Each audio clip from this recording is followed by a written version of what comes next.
as far as I'm concerned, being a Filipino immigrant, there's always been this overarching issue of being able to fit in and being able to identify my Filipino American identity, which I moved here when I was 17 and I've been here for 17 years, so half my life I've lived here.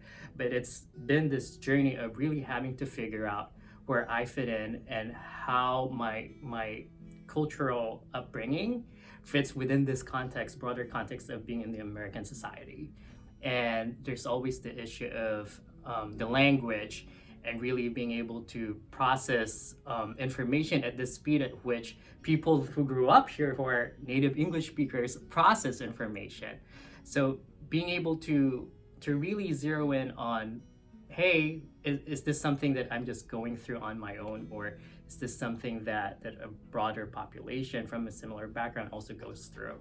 If you didn't grow up here, you process things differently from the perspective of different just a different way of processing information, just a different way of expressing yourself.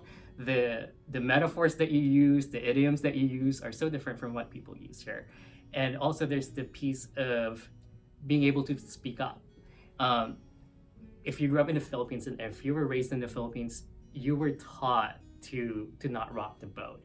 You were taught to be modest, and you were taught to really defer to authority figures and to people who have power and people that you respect, like the elderly.